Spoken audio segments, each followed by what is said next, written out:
અમદાવાદ શહેરના મણિનગર પૂર્વ વિસ્તારમાં રેલવે ક્રોસિંગ પાસે આવેલા સરકાર માન્ય સસ્તા અનાજની દુકાન કે જે પંડિત દીનદયાલ ગ્રાહક સહકારી ભંડારમાં અનાજમાં કચરો જોવા મળી આવ્યો છે, જેને લઈને વિવાદ સર્જાયો છે। ત્યાં ગ્રાહકોને આપવામાં આવતા ચોખા અને ઘઉંમાં કચરાની ભેળસેળ જોવા મળી આવી છે, ત્યારે તેને લઈને ગ્રાહકો દ્વારા ફરિયાદ કરવામાં આવી રહી છે। ત્યારે ગ્રાહકો દ્વારા રજૂઆત કરાતા દુકાનના સંચાલક દ્વારા જણાવવામાં આવ્યું છે કે ઉપરથી જ આવો જથ્થો આવી રહ્યો છે કે જે ઉપરથી આવે છે તે અમે આપીએ છીએ। ત્યારે ઉપર પણ રજૂઆત કરવામાં આવી હતી, તેમ છતાં પણ કોઈ ધ્યાન આપવામાં આવતું નથી। ત્યારે દુકાનદારનો ઉડાવ જવાબ અંગે તંત્રના આખાડા કાન ક્યાંક ને ક્યાંક સવાલ ઉભા કરી રહ્યા છે અને ક્યાંક ને ક્યાંક મિલીભગતની પણ શંકાની સોય ઉઠી રહી છે। ત્યારે આ મામલે સઘન તપાસ કરીને આ ભ્રષ્ટાચારને ઉગાડો પાડી કડક કાર્યવાહીની માંગ કરવામાં આવી રહી છે।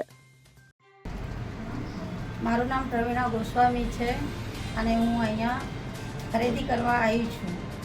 અહીંથી અમે વર્ષોથી માલ લઈએ છીએ, પણ આ વખતે એટલો ખરાબ આવ્યો છે કે ચોખા બી બહુ જ ખરાબ છે, કોઈ કામના જ નથી અને ઘઉં બી એવા જ છે।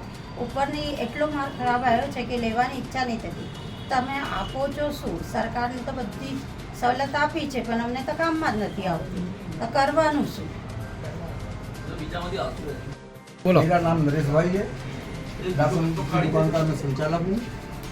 माल भी ग्राहक कंप्लेन करते हैं, लेकिन जो माल वहाँ से आता है वो मैं ग्राहक को देता हूँ। आपने ऊपर कंप्लेन किया है इसके लिए? हाँ, इसकी 1-2 बार कंप्लेन कर चुकी कि माल अच्छा नहीं आता है, लेकिन कोई सुनता नहीं। ऊपर से कोई एक्शन नहीं नहीं, लिया? कोई एक्शन नहीं लेता। ये ग्राहक को यही माल देना पड़ता है, जो आता है वो ग्राहक कंप्लेन करता है। ये आपकी दुकान कहाँ पे आई है? ये अपने मणिनगर क्रोसिंग पास। नाम पूरा बता दो। Rajura Dinesh Kumar, Mahesh Kumar. Bureau report CN24 news. હવે જુઓ દેશ દુનિયાની તમામ ખબરો તમારી આંગળીના ટેરવે। ઉઠાવો મોબાઈલ અને ગૂગલ પ્લે સ્ટોર પરથી ડાઉનલોડ કરો અમારી CN24 ન્યૂઝ મોબાઈલ એપ।